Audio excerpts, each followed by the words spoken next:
God is here. Narito ang Panginoon, kapiling natin. And when God is here, can healing be far away? Ang ating pag-aaral ngayon, pinamagatan natin, how to get well. Paano ba gumagaling mula sa ating maraming mga karamdaman? Salamat Panginoon dahil narito kayo. Hindi lang kayo nasa aming paligid, nandun kayo, nandito sa aming puso. Kaya nais namin, Panginoon, magpalinis sa inyo nang walang maging sagabal sa inyong presensya at pagpapala. Kaluguran niyo po kami, Panginoon, patawarin niyo po kami sa aming mga kasalanan, linisin kami at paging dapating lumapit sa iyong banal na harapan upang kayo'y purihin, dalhan ng aming mga handog, ng aming mga offerings, pasalamatan, sayawan, awitan at hingan ng pagpapala. Nawa, Panginoon, kayo na aming magulang, kayo na aming creator and sustainer, ay magkaroon ng kagalakan sa aming pagsamba. At kayo naman, Panginoon, ay magbigay ng mga biyaya, lalo kagalingan, sapagkat kayo lang aming hinihingan, kayo lang aming inaasahan, kayo lang aming tinatawagan. Our God, our Creator, our Father in heaven, our Sustainer and our Savior, we commit this time to you, asking you to speak to your people. Let your words be our healing, and may our healing be used to glorify your name. Protect us from lies and falsehood, from all untoward events, O God. Protect us from evil men and evil spirits. May your peace reign in our hearts, strengthen our bodies, O God, sharpen our minds. We like to learn from you. Be our teacher. In the name of Jesus, your Son, we pray. Amen. John 9, 1 and 2. As Jesus went along, he saw a man blind from birth. His disciples asked him, Rabbi, who sinned, this man or his parents, that he was born blind? Rabbi ang tawag sa kanya nung una bilang isang guro. Habang siya naglalakad kasama kanyang mga disipulo, may nakita silang isang lalaking bulag mula ng isilang. Hindi lang siya nabulag dahil may nangyari, isinilang pa lang bulag na siya. At napaka-interesting ng tanong. Sabi, guro, sino po ang may kasalanan? Bakit bulag yung taong yan? Siya ba? Dahil siya tong nabulag? O mga magulang ba niya? Dahil pagkapanganak pa lang, bulag na. So he was blind and it was a very grave condition. Mahirap mapuwing, mahirap lalong mabulag. Napakahirap nung hindi ka nakakakita, lalo total yung iyong blindness. And it was from birth, a very long time. And of course, it was considered incurable. At ang tanong, who sinned? We will notice here that physical illness is being blamed on spiritual deficiency. Ganon ka-espiritual ang pananaw ng mga tao na maging ang mga kasakitan at mga kapansanan na pisikal, ang kanilang pinaniniwala, ang pinagmulan ay kakulangang espiritual. John 9:3, neither this man nor his parents sinned, said Jesus, but this happened so that the work of God might be displayed in his life. A baffling answer. Sabi niya, hindi siya ang nagkasala dito. Sa kasong ito, hindi rin ang mga magulang niya. So the widely held belief was disproven, na pagka mayroong sakit, therefore may kasalanan. O pag nagkaroon ng kasalanan, therefore magkakaroon ng sakit. The widely held spiritual and natural law was challenged. Na pagka mayroong spiritually wrong with a person, magkakaroon siya ng naturally wrong condition. The very terrible condition was no one's fault, sabi ng Panginoon. At lalong mahiwaga, sabi niya, it was for God's exhibit. It was the man's condition, and the man's condition was to serve a divine purpose. Sabi, walang may kasalanan kaya siya ganyan. Niloob ng Diyos na magkaganyan siya para sa isang malaking kapakinabangan ng iba. The man had been suffering, yet it was to be for God's purpose. It was for the benefit of many people. Hindi naman bago sa atin ang konsepto ng sacrifice. Ang anak nga ng Diyos na sacrifice, walang kasalanan, pero hindi lang nabulag, namatay, pinatay sa napakasakit na paraan para sa ikabubuti ng marami. Sacrifice, a sacrificial lamb, the concept of sacrifice is deeply ingrained in Jewish and Christian doctrine. Ano ba ang isang practical na leksyon para sa atin yan agad-agad? Don't always ascribe problems to sin. Hindi ko may sakit ang isang tao, may problema, nalugi, nasunugan, iisipin mo agad, siguro may kasalanan. Pwede mo rin isipin, baka naman talagang nagkataon lang, tulad ng sinasabi ni Solomon, sabi niya, nagkakataon. A time and a season for something. Kung minsan naman, pwede mong isipin, parang si Job. Kasi yung tatlong kaibigan ni Job, nung nagka-dilu-dilubyo ang buhay niya, matapos makidalamhati sa kanya ng ilang araw, sinabi na, aminin mo na may kasalanan ka, siguradong napakabigat ng kasalanan mo kaya nagkaganyan. At lalong bumigat ang pakiramdam ni Job dahil sa halip na ginhawa ang kanyang makuha sa mga kaibigang nakiramay, pag-uusig ang kanyang tinamo. Baka mamaya may inuusig tayong very righteous person. So don't always blame people for their problems. May problema na nga, sisisihin mo pa. Don't always moralize. Hindi lahat ng bagay merong moral dimension. Meron pala, katulad nito, exceptional case. Although kadalasan meron na moral dimension, pero hindi lagi.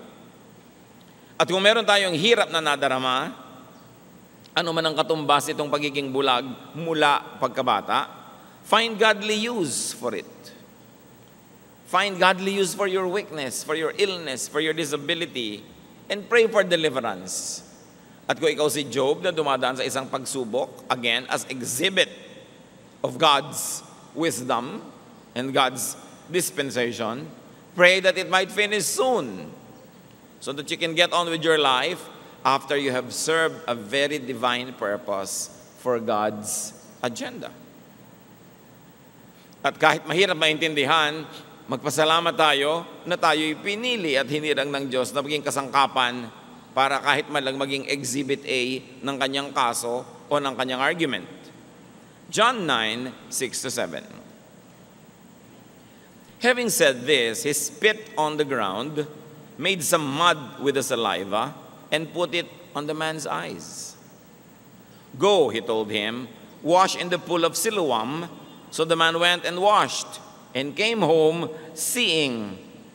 Walang drama yung presentation, a few sentences, ang daming nangyari. So, let's take a look at Jesus' method, instruments of healing.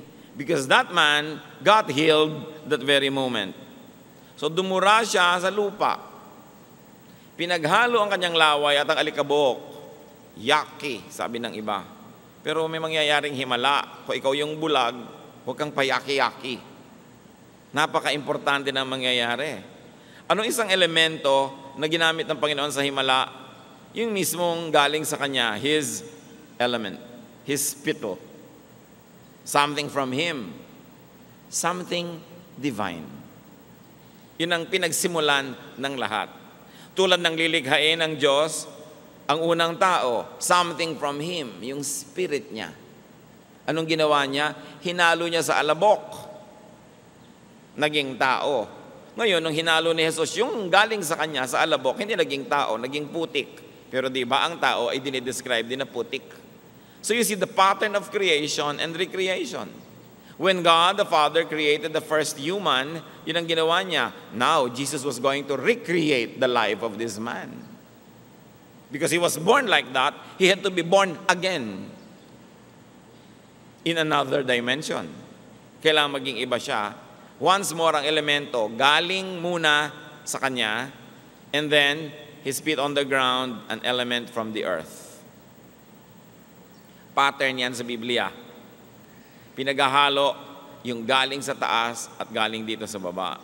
Something common, something profane, being dignified by something divine. So he made mud from his saliva and dust. Ano ang pamamaraan ng Panginoon na ito sa pagpapagaling? Mixture of things. Pinaghalo from above and from below. Very interesting.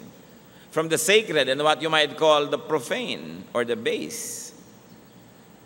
From napakalinis to napakarumi, from dakila at banal to ordinaryong alikabok.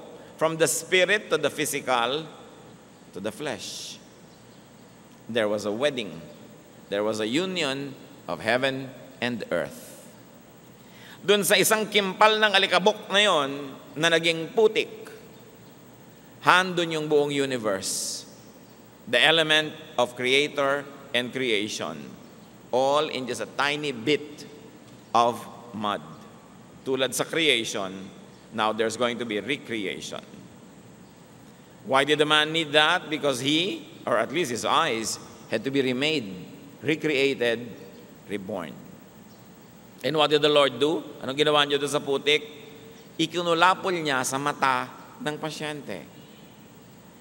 Hindi sinabi kung nakapikit ang pasyente nung inilagay ang putik o kung nakadilat. Basta inilagay. So what was the Lord's way? Contact. There was a meeting, a joining together. Napakahalaga ng contact ng human at ng divine, ng flesh at ng spirit, ng earth at ng heaven.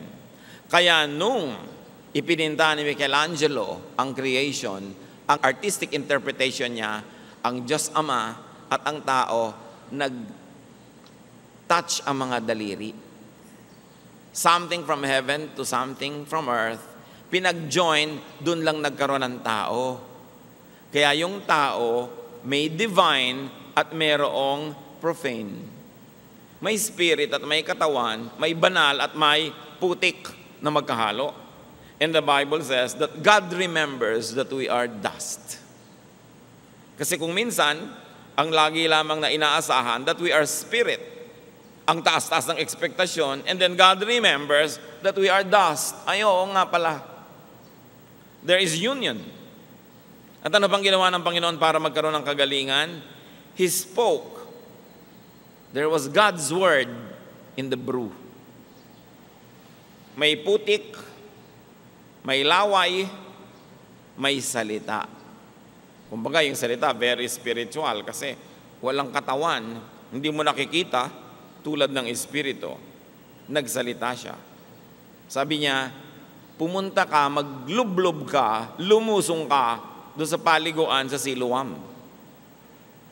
Psalm 107 verse 20, He sent forth His word and healed them. Ang salita ng Diyos nakakapagpagaling. Salita pa lang, naririnig mo pa lang, gumagaling ka na. Kung nakabukas, hindi lang ang iyong tenga, kundi ang iyong isip na pinupuntahan ng tenga mo. Pagpasok mo siyempre sa tenga, shoot agad sa brain. Kailangan nakabukas din yung mind, hindi lang yung ears. So God instructs and commands, go wash in the pool of Siloam. Now, this pool is very interesting. Dito rin pinagaling yung lumpo na pinalusong ng Panginoon. Sabi, bakit hindi ka gumagaling? Hindi po ako makalusong pag nakakaukaw yung tubig. Kasi doon yung pool of Siloam, dati yon na templo ni Asclepius, Greek god of medicine. Alam niyo naman ang Greek culture, very prevalent sa Mediterranean at part niya ng Israel. At ang sibilisasyon na ito, na kinokopya ng Roman civilization, ay nakatanim yung kanyang mga maraming marka sa lahat ng lugar. So there was this temple to Asclepius, the Greek god of medicine. At may tubig doon. Dati nasa labas ito ng lungsod, pero ang ginawa ni Herod Agrippa, nung pinalaki niya ang lungsod, pinalabas niya yung wall, inextend niya yung mga pader, napalagay sa loob ng city, yung pool na yun. At maraming nagpupunta doon may sakit. Sapagkat paminsan-minsan, biglang kumukulo yung tubig na hindi mainit, parang kinakaukaw, bumubula, parang hinahalo mo. Doon naglulusungan lahat yung mga tao para gumaling. At yung unang lumusong, siya yung gagaling. Kaya hindi ngayon makalusong-lusong si paralitiko dahil nauunahan siya lagi. Kaya sabi ni Lord, hindi ka pala makalusong, buhatin mo na lang yung higaan mo, tumuwi ka na at gumaling. Doon din nangyari sa pool na ito. At sabi ng Panginoon, pumunta ka doon sa pool of Siloam at doon mo hilamusan yung inilagay kong putik sa'yo. Pumunta yung lalaki, masunurin, gumaling. Ang isang tanong, Bakit naman pinapunta pa ni Lord yun? Pool na ni Asclepius yun, isang Greek god, isang pagan god. Ano pa ang pwede nating isipin mga kapatid, na hindi naman talaga kay Asclepius yung pool. Talagang ginagamit ng Diyos yun na pampagaling, akala lang ng mga tao kay Asclepius, kaya siya yung napapapurihan. Pero ang totoo, sa Diyos Ama sa langit yun, nagkaroon lang ng branding. Kasi ang Diyos lang naman ang healer, walang iba. Satan comes to steal, ano pa? Kill and destroy. Sabi ni Lord, I came that you might have life and have it abundantly. Only God heals. So kung nakakapagpagaling, galing sa Diyos. Nabigyan lang ng credit ang iba. Ang mga Kristiyano naman, takot na takot na, huy, baka sa iba yan, baka galing sa demonyo. Nagpapagaling ba naman ang demonyo? Ba't ka naman natatakot dyan? Baka galing sa Diyos, kaya lang napagkamalan na kung kani-kanino galing, hindi ibig sabihin nun hindi mo na pwedeng gamitin. Kaya nga natin nire-redeem because the earth is the Lord's and everything in it. At ang Panginoon na mismo, ang kinakitaan natin yan.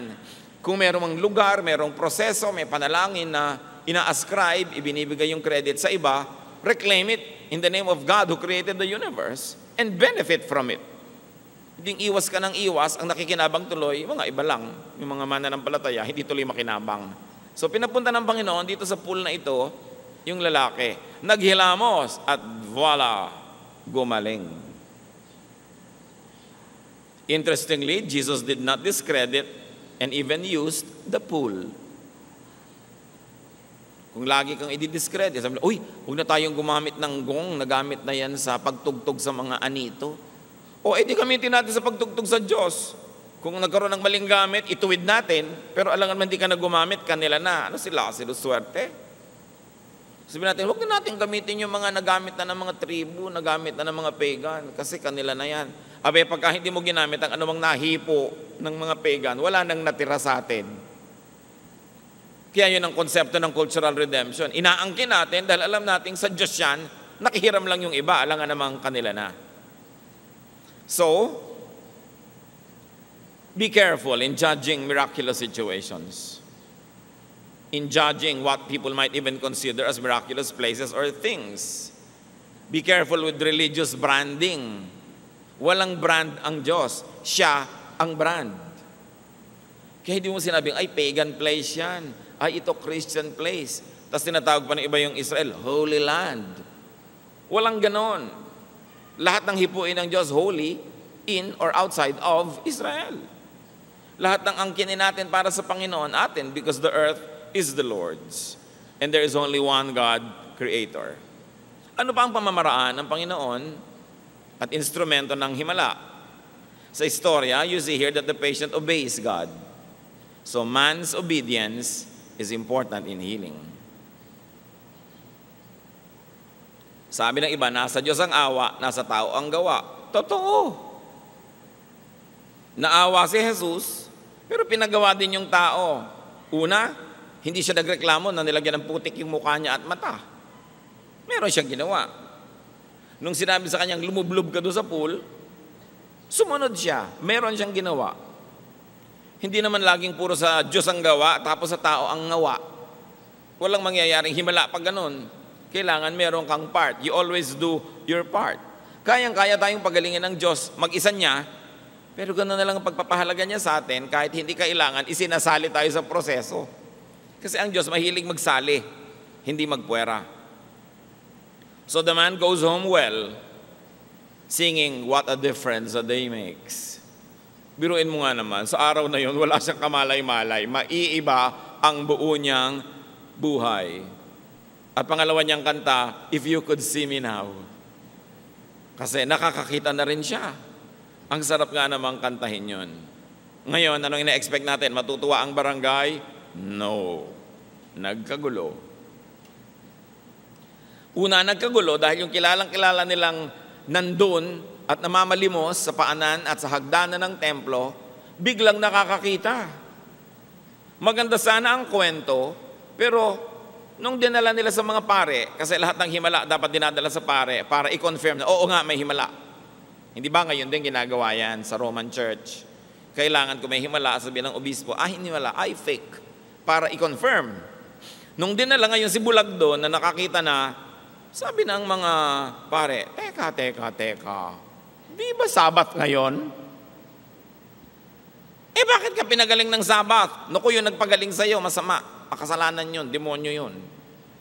Sabi, bakit naman magiging demonyo yun? Gumaling nga ako, nakakapagpagaling ba ang demonyo? Demonyo yun, hindi niya sinunod ng Sabat. Ang nakita ng mga pare, yung problema, hindi yung solusyon. They problematize the healing. Sabi, siguro fake to, hindi ito yung sinasabi ninyo na blind from birth. Meron ba namang nakakakita na blind from birth? Ipinatawag yung mga magulang para patotohanan na siya nga yung taong blind from birth. So, nagkagulo-gulo. Sinabi ng mga magulang, yan nga, pero hindi namin alam kung sino nagpagaling sa kanya. Kasi ayaw ng mga magulang na masisi, dahil nga nagkaroon na ng utos. Sino mang maniwala na si Jesus ang Mesaya, itatakwil ng templo, itatakwil ng synagogue, kick out ka of the church. Kaya mga magulang ayaw mag-commit, sabi niya, tanungin niyo, may edad na yan eh. Ngayon, tanong sila ng tanong, paulit-ulit, sabi nung nakakitang bulag, ba't pa paulit-ulit kayo ng tanong? Siguro gusto niyo rin maging disciple niya, no? Anong gusto niyong maging disciple?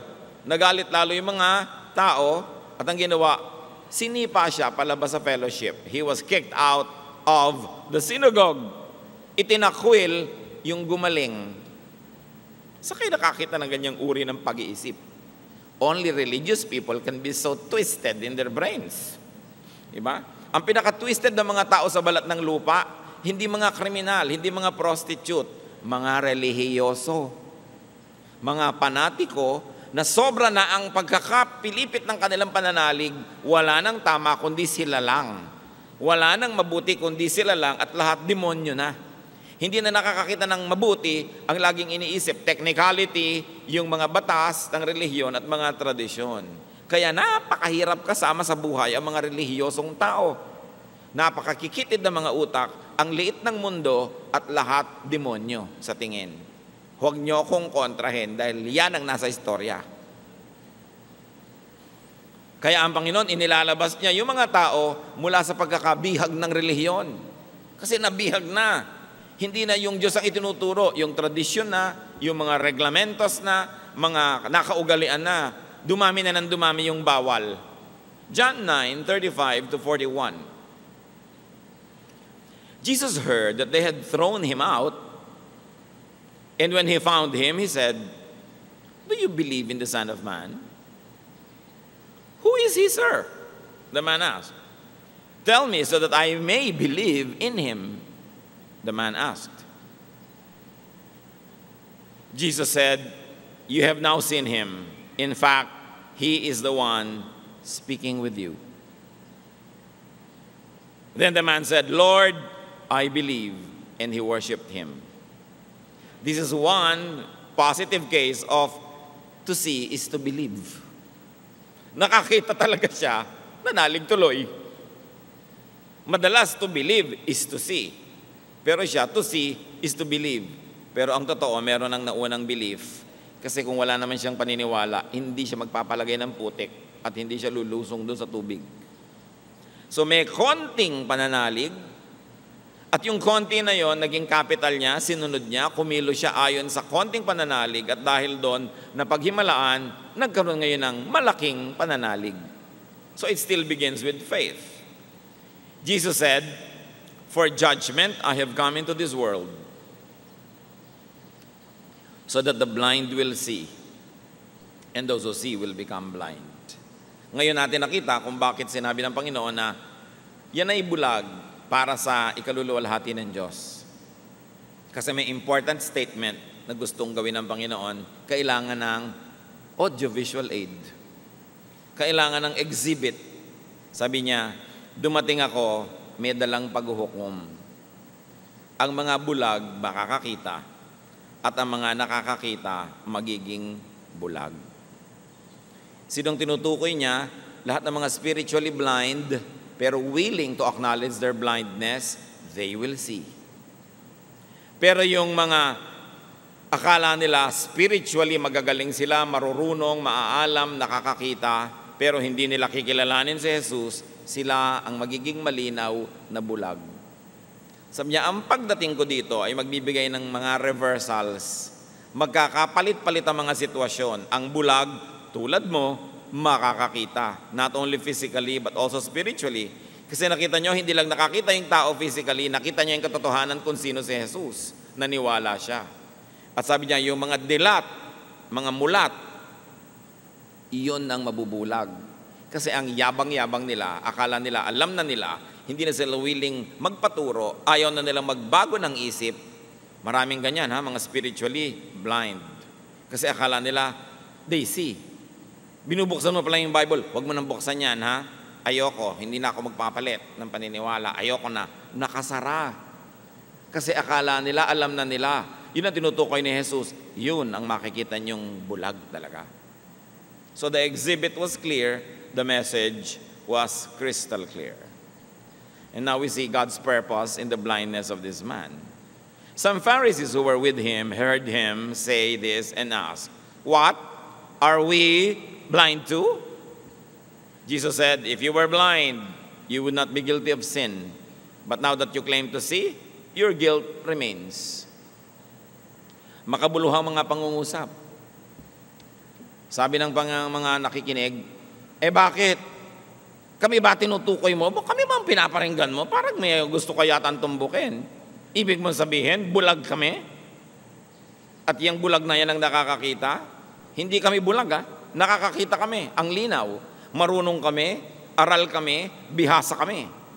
Sabi ng Panginoon, dahil sinasabi nyo ngayon na bihasa kayo at marunong kayo, then you will be held accountable. You will be held liable to judgment. Kung sana sinabi nyong mangmang kayo, nagkamali kayo dahil sa kamangmangan, you will not be declared guilty. Pero sinasabi nyong marurunong kayo, pangatawanan nyo yan. Malaki ang ibabayad nyo kasi nagkakaroon kayo ng willful disobedience. Kahit sa court of law, syempre, iba naman yung homicide, iba yung murder. Iba yung inisip mo 3 weeks ago, napapatayin mo yung tao, at iba yung nagulat ka, bigla mo siyang tinusok ng thumbtacks na matay. Diba? So, iba yung murder, iba yung homicide. Iba ang pataw na parusa. Ngayon, iba yung spiritually, mangmang ka kasi, kaya kung ano na pinagagagawa mo, at inaamin mo namang mangmang ka, kesa yung ang runong-runong mo, ayaw mo nang makinig, you will be held accountable for everything.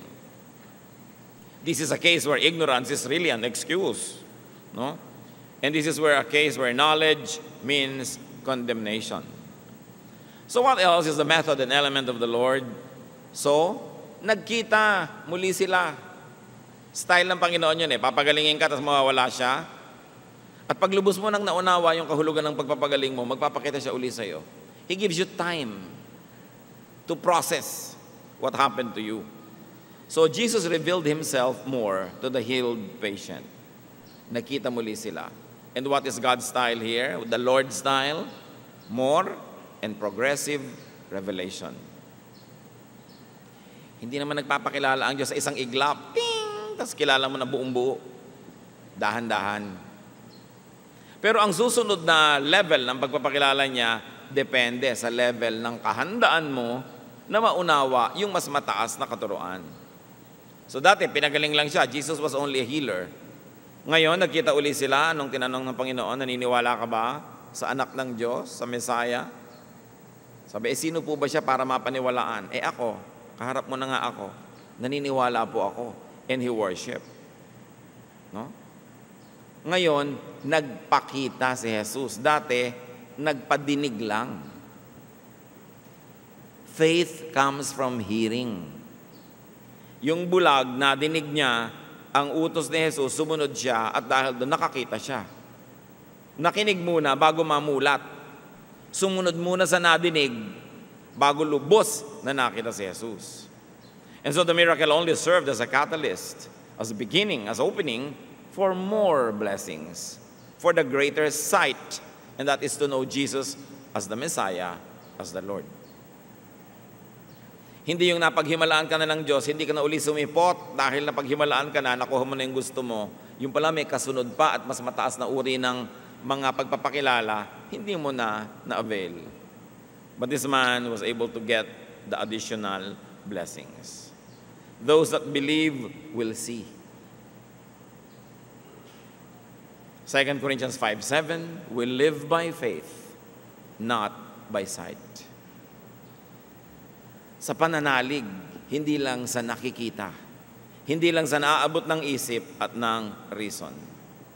So the recipient of blessing gets to know and then worships Jesus. And this is a great element of the Lord's touch, worship. Worship by the beneficiary seals the transaction and the healing. Yung babaeng dinudugo na gumaling dahil palihim niyang hinawakan ng laylayan ng damit ng Panginoon, hindi pumayag ang Panginoong Hesus na gano'n na lang. Sabi niya, sinong humipo sa damit ko?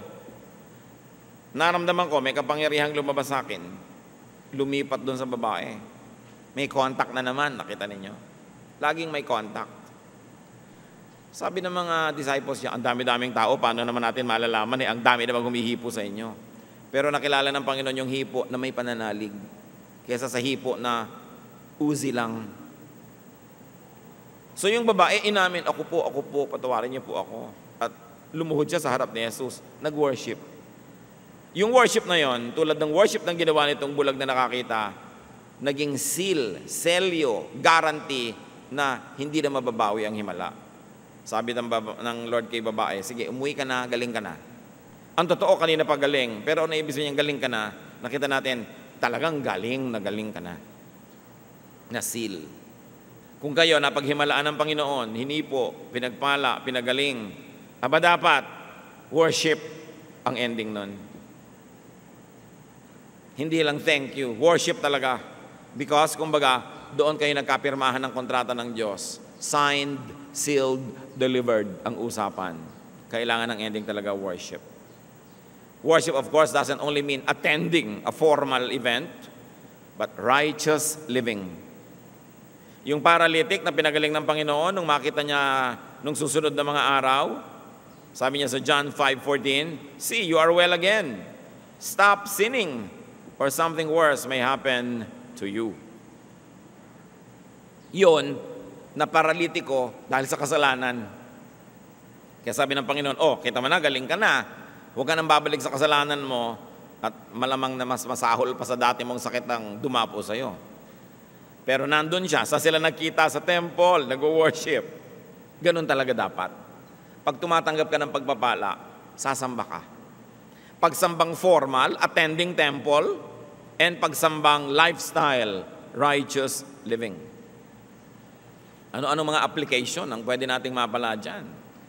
That blindness and illness and weaknesses can be great projection screens of and openings to experience God's power. Kung meron kayong weakness, sakit, problema, pag pinayagan nyo ang Panginoon mag-project ng mensahe doon, mababasa ng mundo ang mensahe niya, magagamit sa mabuti ang inyong pagkakasakit, at pag nagamit na sa mabuti, kagaling na kayo. Katulad ng pilay na pinalakad, yung kanyang pagkapilay ang nagpaliwanag sa tao kung sino si Jesus. Katulad ng alak na naubos, problema, dahil naubos yun, nakilala ko sino si Jesus, naghimala siya.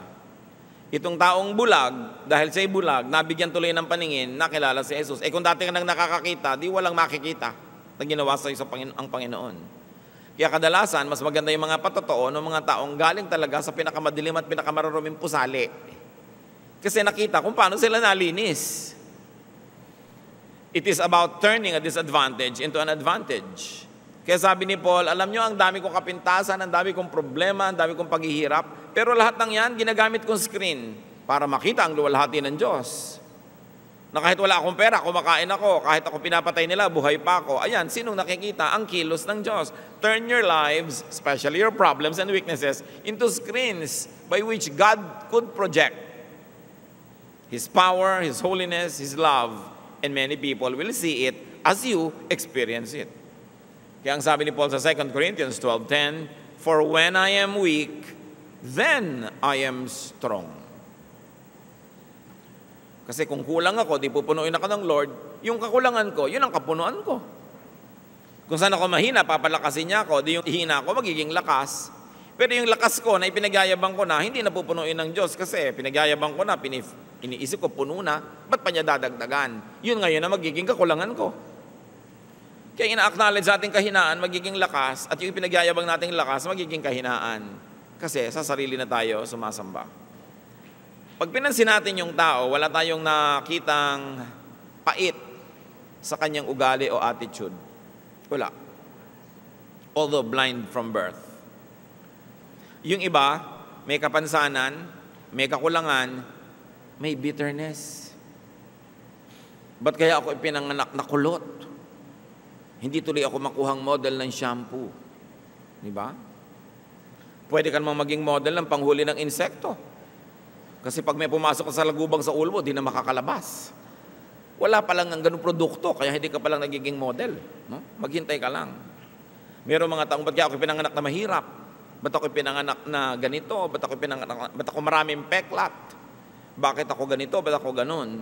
Tapos bitterness ang laman ng puso. Envy, inggit doon sa kanyang hinahangaan. At pagka naiinggit ka, ang kasunod, mamimintas ka. 99.99 ng pamimintas ay galing sa inggit. Ang mga pintasera, inggitera. Kasi kung hindi ka naiinggit, ba't ka namimintas? Ang totoo, dapat ka maawa. Ba't mo pinipintasan? To make yourself feel good. Because you think na meron siyang wala ka. Kaya ka namimintas. Kaya titingnan natin yan. Every criticism is a cry for help. When you gossip, when you criticize, what you're really saying is, I am so insufficient inside of me. Kulang na kulang ako, salat na salat, dukhang-dukha. Kaya ito ngayon, pinuputol ko lahat ang ulo ng matatangkad para ako maging matangkad. Pinupunan ako ang dumi nila para magmukha akong mas malinis. Kaya yung criticism, bitterness, dapat alisin sa buhay. Kasi hindi ka tatahanan ng Espiritu ng Diyos at hindi ka gagaling kung puro bitterness ang laman ng puso mo. Tuwang-tuwa si Satanas pag bitter ka. Kasi yan ang gusto niyang tirhan. So do not harbor bitterness about your or your loved ones' situations. Dapat bitter na yung tao. Wala kapanganakan, bulag. Pero wala tayong nakitang ganon. The man blind from birth did not show this attitude. Ephesians 4:31, get rid of all bitterness. Maganda na gusto nyo magtanggal ng peklat, gusto nyo mag-ayos ng buhok, gusto nyo tanggalin ng mga kung ano-anong may kikekwek sa inyong paa. Pero unahin natin, tanggalin muna natin ang bitterness sa ating puso.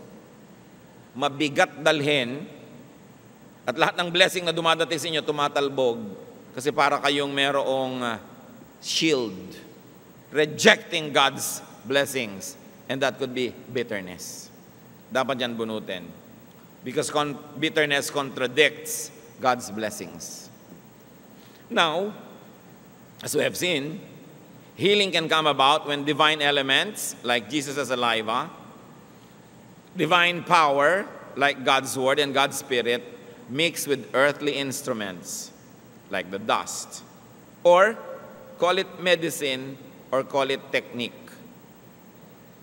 Pag yung galing sa Diyos, nakiisa dun sa elemento ng earthly life and then touch the sick person's weak or sick body parts or spiritual illnesses, the patient receives God's touch. The patient hears and obeys God's prescriptions and commands. Nagkakaroon ng healing pag yung power ng Diyos ay nakakapartner ng ating kahinaan. Pagka yung kanyang pag-ibig, nakakapartner ng ating pangangailangan. Pagka yung kanyang kapangyarihan ay pumapasok sa earthly dimensions. The saliva of Jesus mixing with dust. The Spirit of God mixing with dust. The Word of God getting into our brains, which is matter, and spirit, kasi ang layo ng nararating yan beyond the skull, nagkakaroon ng himala. Think about that. Paano isisilang sa inyong physical world yung spiritual power of God? Tulad ng paano isinilang si Jesus sa physical world, samantalang siya ay galing sa kabila at siya ay espiritu ng anak ng Diyos. Kailangang isilang sa inyong buhay yung hindi nakikita, hindi nahihipo na kapangyarihan ng Diyos. We've got to allow the invisible power of God to be incarnate in our lives. Paano nyo gagawin yon? Isipin nyo at ipanalangin. Personal yan na pagsisikap. Ngayon may tanong. Bakit daw ang daming naboborn again, nagba-Bible study, lumalapit sa Diyos, kasi lang may problema? Sabi pa nga ng iba, yung religion naman, saklay lang yan, crutch lang yan, ng mga may kapansanan, ng mga may pangangailangan, ng mga mahihina, ng mga walang pag-asa. Salamat! May napupuntahan yung mahihina, yung mga walang pag-asa, at yung may pangangailangan. Kasi kadalasan mga kapatid, di ba pinag-usapan natin yung contact point? Yung lugar at panahon na ang Diyos at ang tao ay nagkakadikit, kadalasan, nabibigyan lang natin ng puwang na dumikit sa atin dun sa lugar at oras ng ating pangangailangan. Bigla kang nawala ng brake habang nagdadrive ka sa Cannon Road, bigla kang nagdasal, nagka-contact point. Pero kung wala kang problema, siguro, kanta ka lang ng kanta, tugtog ka ng tugtog, pero wala kang dasal. Biglang nagkasakit ang nanay mo ng malubhang sakit, eto ka ngayon, pray ng pray, text pa ng text sa iba, ipag-pray yung nanay ko. Nagkaroon ng opening. Kasi maraming tao mga kapatid, kung hindi pa malugi sa negosyo, masunugan, manganib ang buhay, magkasakit, maghirap, iwan ng nobyo, hindi maaalala ang Diyos. Hindi magbubukas sa Diyos, wala tuloy contact point. Ngayon, kung ang lusog-lusog nyo, ang yaman-yaman nyo, ang sarap-sarap ng buhay, tapos nakabukas ka sa Diyos, lagi ka rin nagdadasal, nananalangin, naglilingkod, nabubuhay ng maayos, yung contact point mo tuloy-tuloy, kaya hindi mo na kailangan maghirap o magdusa para mapalapit sa Diyos. Pero higit maraming tao, naaalala ang Diyos dahil humina o nangailangan. Contact point. Ang contact point ng mama na to, yung blindness. Yung iba, yung paralysis. Yung iba, yung gutom na gutom, pinakain ni Lord, nagkaroon ng contact point. Kayo mga kapatid, anong contact point nyo sa Diyos? Kailan kayo nagiging very godly? Pag marami kayong pera o pag wala? Kasi pag nagiging godly kayo, pag wala kayong pera, dadalasan ng Diyos na wala kayong pera. Di ba? Sabi, ang lapit-lapit ng anak ko na ito sa akin pagka walang makakain. Bigyan ko nga ito ng gangga pinipig lang ng mga pagkain araw-araw para laging lumapit kasi miss ko na siya. Gusto ko siya laging kasama. Pero kung ang lapit-lapit nyo sa Diyos sa oras ng inyong kalakasan, ang lakas-lakas nyo, naglilingkod kayo, sabi ni Lord, lalo ko itong papalakasin kasi yun ang contact point. Ngayon, kung busy kayo, walang contact point kasi nawawala ang Diyos sa schedule nyo, anong ginagawa ni Satanas? Lagi kang ginagawang busy para talagang hindi ka na makakontak. Pero kung busy ka na, iaagaw mo ang Panginoon, sabi ni Lord, I will always bless. Yung business niya, magiging fruitful. Kasi hindi naman ako napupwera sa agenda niya kahit busy siya. Kung ang dami-dami mong pera, laging kasama ang Diyos sa plano, sa budget, kasama, lalong dadamihan ni Lord. Sabi niya, hindi siya nabubulag ng pera, hindi na ilalayo sa akin. Inilalapit pa nga, damihan ko nga. Alam niyo, kung gusto tayong pagpalain ng Diyos, wala namang makakapigil. Kung ayaw kayong pagpalain, wala rin makakapilit. Kasi Diyos siya. Kaya yung iba na ipinipintas sila, simba naman kayo ng simba kasi lang weak ang karakter nyo. Yun yung blind, na ina-accept ang blindness niya, yun ang makakakita. Pero yung ayaw sabihin, hindi ako weak, hindi ko kailangan yan, yun ang mananatiling blind. As we have seen very clearly in the story. No? Because of their weakness, when people surrender their weakness to God, that becomes the contact point. Huwag na nating antayin lagi tayong maging weak para kumontak. Pero kung weak na, we know that we have hope. Kaya inaawit-awit natin, God is here. Let the weak say, I am strong. Let the sick say, I am well, because God is here. Pero meron bang contact point? Meron bang opening? Kadalasan, ang nagiging opening, halimbawa, umattend ka ng isang Bible study, may nadinig ka isang kanta o may nadinig kang mensahe, pumasok talaga sa isip mo, hindi lang sa tenga, nagka-contact point. Kaya mahalaga, nagba-Bible study, nakikinig, because faith comes from hearing. Now, healing should reveal Jesus and should reveal God the Father. Healing should let the recipient know God more. Healing should lead to worship. What could be your loved one's illness? May mahal ba tayo sa buhay na mayroong physical, mental, emotional, or spiritual illness? O tayo ba meron? Huwag niyong hayaan yon na ipanghina ng loob niyo. Turn it into a blessing. Turn it into an empty screen ready to project God's light. Meron ba tayong mga kabiguan? Huwag niyong sobrang ikalungkot. Use it as a contact point with God. Surrender your sorrows, your failures, your weaknesses to God. At tulad nung daliri ng Diyos Ama, artistically represented in this painting by Michelangelo, to match, humipo, dumikit sa dulo ng daliri ni Adan at nagkaroon ng power exchange. Lumipat kay Adan, lumipat sa tao ang Espiritu ng Diyos. Let the Spirit of God mix with and empower any appropriate, available, and useful instrument to touch you. Tulad noon, putik. Kung maselan yung bulag, ayoko niyan, putik. Wala bang baking soda? Di ba? Baking soda na lang para medyo acceptable. Bakit naman putik? Sa'yo nang pinili ng Diyos para ka i-bless eh. Ngayon, kung pinipili ng Diyos na i-bless, isang dating maruming tao na ngayon ay nagpapatotoo sa iyo at gusto kang dalhin sa Panginoon, nung sabihin, hoy, tingnan mo nga ang record mo bago ka magsalita sa akin. Hindi ka mabe-bless. Minsan gusto kang i-bless ng Panginoon sa isang pastor na walang pustiso. Hirap na hirap mag-pronounce lahat ng PF kasi walang ngipin.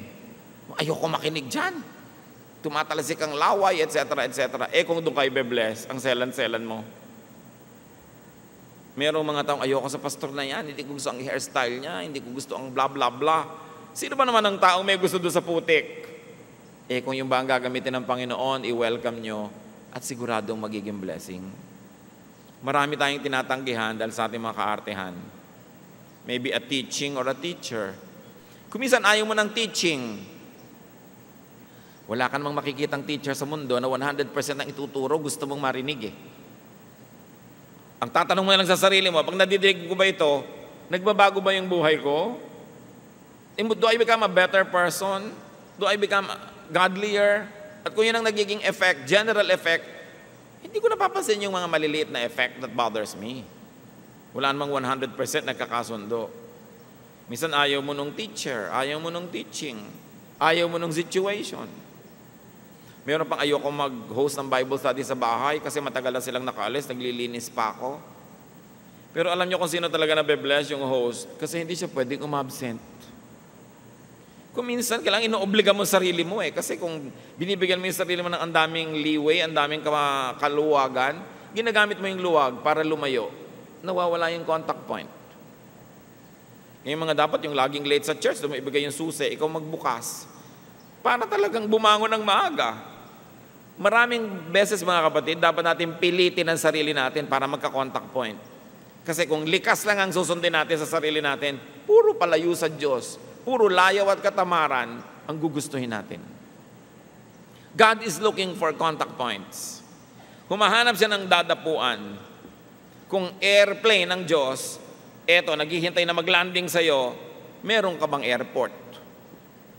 Meron ka bang airstrip para landingan ng Diyos? O pagod na kaiikot, walang malandingan, tapos ang daming helipad para kay Satan.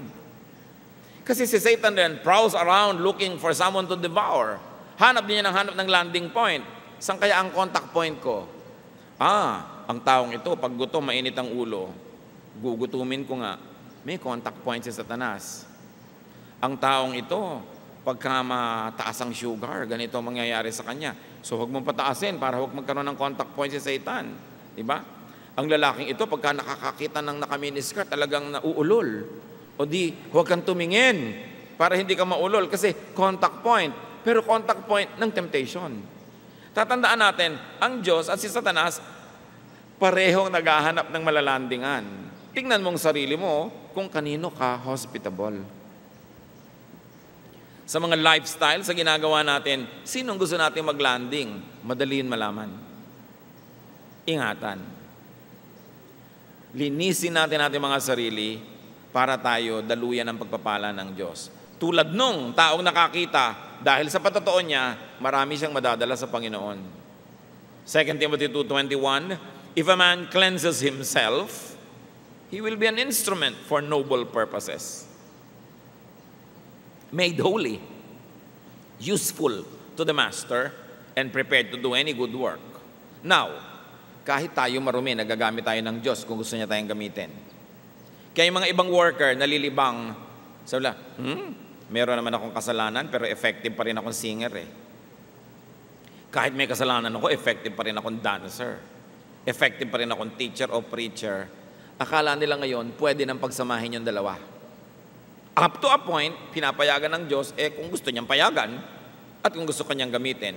Pero itong tanong, mga kapatid, kung sa ating mga karumihan, nagagamit tayo ng Panginoon, ano pa kayang paggamit ang gagawin niya sa ating kalinisan?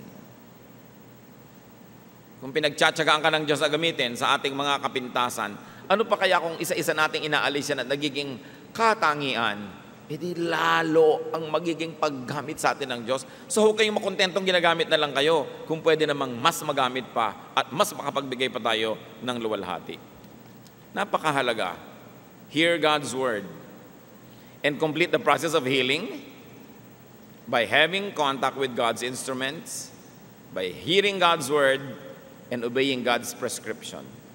Hindi sapat na nilagyan ng putik yung mata niya. Nagsalita si Lord, nakinig siya, may inutos si Lord, lumubog ka sa pool, ginawa niya. Naririnig niyo ang salita ng Diyos. May contact point tayo sa salita ng Diyos. Anong inuutos sa inyo individually at sa akin? Pag ginawa pa lang natin yon, doon nakukumpleto yung cycle. Makinig sa salita ng Diyos. Yung salita man ay pangako, utos, itinutuwid tayo, palo, o comfort, lahat yon dapat pakinggan. Psalm 119 verse 28, my soul is weary with sorrow, strengthen me according to your word. Ang linaw. At sabi sa Psalm 119:67, before I was afflicted, I went astray, but now I obey your word. Isa pang mahalaga na ginawa ng bulag na ito, na malimos siya sa pintuan ng templo. Nakita tuloy ni Jesus. Marami pong mga mayayaman, technically are beggars by the temple door. Bakit? Marami tayong na-encounter na ministry ni Lord, pinagaling niya, pulubi, pero mayaman. May mga tagabuhat, may mga nag-aasikaso. Kasi nung araw, kung may sakit ka, mayamang ka't mahirap, dinadala ka sa mga pintuan ng templo o sa mga daan na patungo sa templo. Bakit? Pinaniniwalaan ng mga tao noong unang panahon na kung ikaw ay nasa paanan ng templo o sa pintuan ng templo, darating at darating at darating yung panahon na may pupunta sa templong isang banal na tao na makikita ang iyong kalagayan at mapapayuhan ka o mabibigyan ka ng lunas. Kaya mayamat mahirap, namamalimos doon sa may templo. Hindi lang pera ang hinihinging limos, kundi runong ng maaring dumaan na isang pantas. So paano gumagaling ang mga tao? Pagpapakumbaba, pagtanggap ng iyong pangangailangan at paglalagay sa sarili mo doon sa pwede kang madaanan ng pwedeng magpayo, available ka kasi. So kung meron tayo mga pangangailangan, do not hesitate to beg, whatever it means in your life. To be at the temple steps and door, and to let a holy man touch you and prescribe healing. Kung sino man yung gamitin na yun ng Diyos, makapagpayo sa iyo, makapanalangin para sa iyo, yun yung equivalent ng mga holy men of the past. Meron kayong kamag-anak, mahal sa buhay, na nangangailangan ng healing ng Diyos, bring that loved one at the temple door. Ilapit nyo kung saan maaaring siya ay makatanggap ng pagpapalang espiritual. And when you receive blessings, give glory to God. Worship like that man. So merong stages yung buhay ng tao. Bulag, nangangailangan ng pagpapagaling, nagkaroon ng encounter with Jesus, nilagyan ng putik, pero hindi pa tapos yun, pinapunta pa doon sa tubig, naghilamos doon, pagkatapos gumaling, pagkatapos nagkaroon ng problema dahil sa kanyang paggaling, pero nanindigan siya para kay Jesus, at ang ending, pumunta siya sa temple to worship, muli niyang na-encounter si Lord at nagpakilala ng lubos sa kanya at siya'y sumamba ng totoo. Na-seal yung pagpapagaling. Ang tanong, kung tayo po yung bulag na taong yon, nasang stage kayo ngayon? Bulag pa ba? Kinakausap na ba? Nalagyan na ba ng putik pero hindi pa sumusunod dun sa tubig? Naghilamos na ba't nakakita? Tapos ngayon nagkaroon ng problema. Maraming ganyan. Pag napalapit kayo sa Diyos, magkakaproblema kayo. Magagalit yung mga kamag-anak nyo, magagalit yung mga kung sino-sino. Pero naninindigan na ba? At nagwo-worship na ba? At lalong nakikilala ang Panginoon. Ang totoo, tayo yung blind man sa kwento. Kasi kung hindi tayo yon, ba't pa tayo nagbabasa? Para ano? Para maaliw? God's Word is here because it is for our healing. And unless you assume the position of the patient, God cannot be your healer. Maliban na lang gusto yung kayo yung healer sa kwento. Masyadong matayog na ambisyon. Tayo yung pasyente. Ano ang relevance ng kwentong ito sa ating lahat? Ama namin sa langit. Salamat sapagkat sa mga ganito mga kasaysayan, na bagamat totoo, literal na nangyari, may pakinabang kami dahil meron din itong symbolic value. Ipakita nyo sa amin kung anong kalagayan namin in relation to that blind man. Kumisan, kami naman yung mga kontrabidang Pharisees. Kumisan, kami yung mga magulang na ayaw managot. Kumisan, kami yung putik. Na bagamat putik kami at marumi, hinahaluan nyo, Lord, ng inyong blessing, ng inyong anointing, ng inyong matatawag na saliva. At dahil kahit kami putik, sinaluan ng inyong banal na elemento, nagiging instrumento naman kami para magpagaling din sa iba. Salamat po. Dahil kahit may kakulangan kami, kapintasan, may nabe-bless din sa aming mga ministries. May nagagawa rin kayong mabuti sa pamamagitan namin. Turuan nyo kami maging faithful na putik, na kahit putik, may laway nyo naman, so magagamit sa magagandang mga adhikain. Teach us, O Lord, not to be hindered by our limitations, by our past, by our shortcomings, but allow us and teach us and remind us to always rely on that saliva that comes from you that gives us value kahit putik kami. At sa pagtingin namin sa aming kapwa, nawawag lang yung putik na bahagi nila ang makita namin yung spirito nyo na nananahan din sa Kanya. Matuto kaming gumalang, magpahalaga sa aming kapwa, at maging bukas din kami sa kanilang mga paglilingkod, ministrations at pagpapagaling dahil instrumento mo rin sila to bless us. Turuan mo kami, Lord, kung anong personal yung mensahe sa amin sa kwentong ito. Magbulay-bulay tayo sumandali, manatiling nakayuko, nag-iisip, tumatanggap ng mga bulong ng Espiritu ng Diyos.